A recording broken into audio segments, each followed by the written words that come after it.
Am I the asshole for not splitting my mom's inheritance with my siblings? I, 28F, have 6 siblings. Our mum died in November from stage 4 cancer. I had a great relationship with my mum. We spent a lot of time together, and my 4 children, 5-year-old twins, a 3-year-old, and a 1-year-old, adored her. I am the youngest of all the children. My older siblings didn't spend much time with my mum until the last few months, when she could barely do anything on her own. Right now, I live with my boyfriend, 38M, and our 4 children in a 3-bedroom apartment. It's a nice apartment, but of course it isn't suitable for such a large family. In the summer, when my mum was still completely clear-minded, she signed a transfer on death of her house, a 5-bedroom, 3-bath home, to me, so that my boyfriend, the kids, and I could move into it. She arranged the transfer that way so that I wouldn't have to buy the house, because we wouldn't have been able to afford a mortgage. And the house had less than a year left before it was fully paid off, so we would have been able to handle the remaining payments. All my siblings own their own homes and have plenty of space for their families. I didn't ask them whether they agreed, because I didn't think it was their decision. It was our mum's house, and she was the one who had the final say. And, as I said, they all already have their own homes. When my mum died, it turned out she had medical bills that needed to be paid, and it seemed like the house would have to be sold to cover them. But when we looked into it more closely, my boyfriend suggested buying the house for an amount that would only cover the bills, not for its market value, since we wouldn't have been able to pay the market value anyway, and my mom had originally planned for us to move in without any mortgage involved. My mom also had cash savings that she left to my oldest sister Melanie, 43F, so she could divide them equally among all of us. After my mom's death, we asked Melanie several times how much was left and what amount was supposed to be split 7 ways, but she constantly avoided the question. She said she hadn't counted it yet or wasn't sure. My mum also had coins that were worth some money. 4 coins worth around $3,200 each, and a 5th coin worth around $1,200. I only found out about them from another sister, Rochelle, 35F, because she told me that Melanie planned to give one $3,200 coin to herself, to Rochelle, to our brother Nick, 37M, and to me, and the cheaper coin to another hand-picked sibling. And the last 2 siblings weren't supposed to know that these coins even existed. That upset me a lot. I understand that the coins increase in value, and that's why they didn't want to sell them and divide the money evenly, but it was still unfair. And since there weren't 7 coins, I thought the fairest option was to sell all the coins and divide the money equally. I suggested that, and after that I didn't hear anything else about the coins. And then, last week, when Rochelle came over with my niece, a gold coin fell out of her purse by accident. She quickly hid it. I didn't say anything, but it became clear to me that they had excluded me from that part of the inheritance simply because I openly stood up for the 3 siblings they were planning to cut out. And then, a couple of days ago, my boyfriend was approved for the loan. I told Melanie to keep her informed, and her reaction shocked me. She said she didn't feel comfortable selling the house to my boyfriend. I didn't understand. Selling it to him was just a way to keep the house and pay my mom's medical bills at the same time. And my mom's wish was for us to live in that house. After talking to Melanie, I called Rochelle to ask her opinion, but she couldn't talk right away. When we finally spoke, it became obvious that Melanie had talked to her first and influenced her. So I wrote in the siblings group chat. It turned out they all wanted to sell the house at full market value to strangers so they could get their cash shares. Melanie had very skillfully convinced them that Mum transferred the house to me only so I could sell it and split the money among everyone. That wasn't true, and I tried explaining that Mum never said that and never planned that. But Melanie manipulated the whole situation. For context, Melanie is the oldest, and my siblings are very easily influenced by her. It sounds bad, but it's true. I can see through her manipulation, and I tried to tell my side, but everyone took her side. They all want the money. And I want to live in the house, because that is what Mom wanted. As I already said, the house is in my name. So I'm going forward with selling the house to my boyfriend to pay the medical bills, and so that my kids and I can live there. My siblings think I scammed them out of an inheritance, but I believe I found a way to fulfill my mom's wishes and pay her debts at the same time. So, am I the asshole? Update 1 first. I want to say that I am very grateful for all the comments that, as I can see, truly wish me the best. My older sister Melanie made me believe that the debts had to be paid specifically from the value of the house and not from the cash inheritance. She never once told us that there was enough money to cover my mum's medical bills. I contacted an estate attorney and eventually spoke with the attorney who was directly handling my mum's medical debts. He told me that there was no need to sell the house right now, that we could safely move there with the whole family, and we did not need to worry about the medical bills until the future, if I ever decide to sell the house. So that is what we will do, if we ever decide to sell the house, and right now I see absolutely no reason to do that. Finding a 5-bedroom house is almost impossible. Then we will divide the proceeds after the medical debts are paid, and of course, anything we invest in the house from this point on will be deducted from their share. I agree that keeping the house in only my name is the right decision. It gives me and my children security in case something ever happens in the relationship between me and my partner. I am very grateful for all the comments that helped me realize this, and also to those who insisted that I absolutely speak with a lawyer. As for the coins, I mentioned them not because I was upset that I didn't get my portion. I understand that the house is a huge thing. I talked about the situation with the coins as an example of why I cannot trust Melanie. Why I believe she is not honest about the money and the inheritance. And I was right. She really was hiding a lot. There is money beyond those coins that she hid. What hurts me is the deception itself. I try to be honest and open with my family and would never mislead them. It is important to me that communication, especially in the family, is built on honesty and integrity. When I felt that the situation with the lawyer became clear and stable for me, I wrote in our family chat and explained what was happening, that the house stays in my name. Melanie had manipulated the whole process, and as soon as she thought I was selling the house to my boyfriend, I immediately understood. She would tell the others that the problem was that the house would no longer be in my name, not that I was simply keeping it. I can see how angry she is, that now she cannot twist the situation into her own narrative. But this is exactly what Mum wanted from the beginning, for me and my children to have a place to live, and she knew perfectly well that my boyfriend was part of our family and our plans. Melanie is still angry, but I no longer see a problem. If there are any new updates, I will write. Once again, thank you all for the advice. It really helped me feel confident and protected. Update 2, I don't have too many updates at the moment, but I think there won't be another update until next week. And I want to keep you informed about what is happening. Ever since I told Melanie that we plan to keep the house, she has, in my opinion, made it her mission to do everything possible to destroy me. Melanie is 15 years older than me, so my whole life I have trusted what she says and does, probably too naively.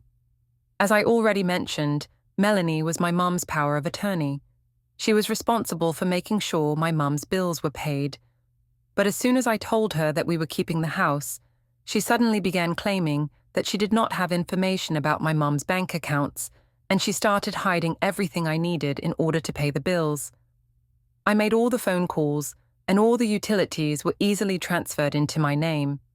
But with the bank, of course, everything is more complicated.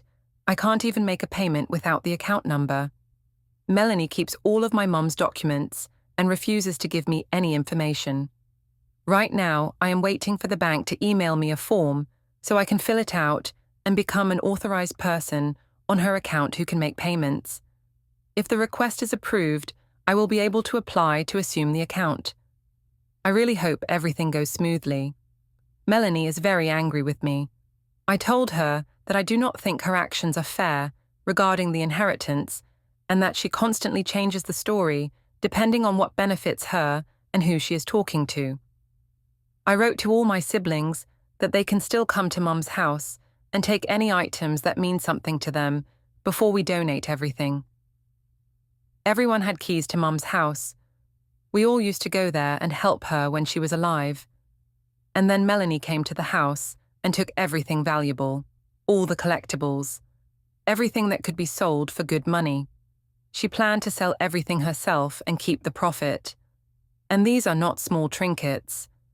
She took 4 large glass and wood curio cabinets, 20 collectible cookie jars, at least 100 collectible angels, and she did all of this in one day, as soon as she learned that the house would stay with me. I asked my boyfriend to change the locks, and he did, and thank God, because later I found out that they had been discussing taking the refrigerator and the stove. Since then, my boyfriend believes that they come over every day to check the trash, looking for what we are throwing away. They are acting like crazy people. When Melanie learned the locks had been changed, she literally tried to isolate me from all my siblings and my dad, and they are the only family I have left. Unfortunately, they are very easy to manipulate, and honestly, I no longer want to try to repair the relationship if they so easily let Melanie turn them against me. And yes, she turned my dad against me too. I lost my mum only a month and a half ago, and now, in the blink of an eye, I've lost everyone else as well. It has been incredibly hard, but I truly do not feel that I am in the wrong. Maybe my post sounds biased, but I am not hiding any information. I also contacted the lawyer who handled the transfer on death to schedule an appointment to finalize everything, now that my mum has passed. I also asked her about my mum's estate, and she told me that no estate had been filed. Then I contacted the probate court in our county to get a copy of my mom's will. And they also told me that no will had been registered with them. All of that was Melanie's responsibility. And it isn't right. I will definitely come back with an update at the end of January or beginning of February. I have an appointment with the lawyer next week. Update 3, final update. I think this will be my last update.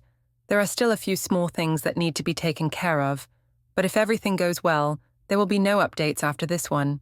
I hope everything ends well. I went to the lawyer to finalize the transfer of the house after death. All the documents regarding the deed have been signed. I talked to the lawyer about Melanie, and she said that since Melanie withdrew everything from my mom's account in cash right before my mom passed away, the only way to force her to open an estate would be to take her to court on the grounds of stealing my mom's money. And that is something I absolutely do not want to do to my sister. I understand that what she did was wrong, but I also understand that I received a significant asset, so I am deciding to just call it a wash. Many of you said not to split the profit from selling the house with my siblings if I ever decide to sell it. I am still unsure how I feel about this. I am not sure if I will ever sell it anyway. I have no such plans. But if at some point in the future I do decide to sell, I will definitely take into account the current value of the house before any renovations, the time and money we invest into it, and, of course, the fact that I did not receive my share of the cash inheritance. I will have to simply assume how much each side received, because Melanie did not tell me that either. I could ask my siblings, but honestly, I don't want to spend any more energy on it. I will just assume the highest reasonable number. It is their fault that they were dishonest from the beginning. My relationships with my siblings and my dad seem somewhat repaired, but they are no longer the same. There is some awkwardness, because they all still have a relationship with Melanie, and I do not feel that I can be completely open with them the way I used to, but I am glad that at least something has been repaired. I understand that they are simply stuck between the two of us. They don't believe that Melanie would lie, but they also don't believe that I would lie. And I think that because I am the youngest and Melanie is their older sister, they think I am confused. As I already said, She is 15 years older than me. She was an adult when I was just starting school. She has always had more life experience, at least until the last 5 years. And even though I feel like I have caught up, in everyone else's eyes, she will always have that older and wiser advantage. Now, Melanie is telling everyone that I need to take out a personal loan to buy out my siblings' shares of the house. This makes no sense. I would never be approved for such a large personal loan, and the interest would be outrageous compared to a mortgage. It would be much more logical to take a mortgage if I truly needed to buy someone out. Mortgages are easier to obtain, the interest rates are lower, and the amounts approved for mortgages are much higher than for personal loans. But I still would not agree to that. If I were taking out a mortgage, it would be for a house completely ready to move into. My mum's house needs significant work. The lawyer told me that when she sat with my mum and prepared the documents, my mum knew about the option to put the house in the names of all 7 children. That would keep it out of court. And then I could buy my siblings out. But my mom specifically did not want to do that. She wanted the house to be in my name so I could move into it without a loan. And she understood perfectly well that my siblings would not receive a payout from the value of the house. I understand that this could have hurt their feelings, but that is simply what happened. And besides, they have cash inheritance, coins, a car, valuable items, all of which they received and none of which I got. So, I think my siblings still don't fully know whom to believe because Melanie twists absolutely everything, and I decided to stop participating in any more conversations about it, even if it is to defend myself. My mental health is more important. As for the mortgage, the process of transferring the mortgage to my name is still ongoing, but I hope that since the house is already in my name and I am currently the one making the payments, it is just paperwork from here, and there will be no complications. Thank you all for the advice and kind words in every update. They were incredibly helpful. Honestly, I would not have reached this point without everything you wrote to me. I hope this truly is the final update. Additional note. I want to add that Melanie was my mum's power of attorney, and that authority ends at the moment of death. She was not appointed as an executor, because, unfortunately, no will was made at all. My mum believed that we would divide everything fairly among ourselves. She put Melanie in charge of distributing the cash-assets only because Melanie is the oldest, and my mum believed she would be fair about it. At the time, I believed that too. We were both wrong. The lawyer said that since there is no will and no appointed executor, if we want to open a legal estate, all the children must unanimously choose an executor. But that would then require me to take Melanie to court for stealing my mum's inheritance, since everything was withdrawn in cash and never documented. Yes, Melanie acted unfairly. And yes, I do believe she stole. But I will not take my sister to court. I have decided to let it go as much as I can. And that's where the story ends. There were no more updates, and it seems like things turned out fairly well for her in the end. The situation is definitely not simple, at least from my point of view. But what do you think about all this? Share your thoughts in the comments. Don't forget to like the video and subscribe to the channel, and I'll see you in the next one.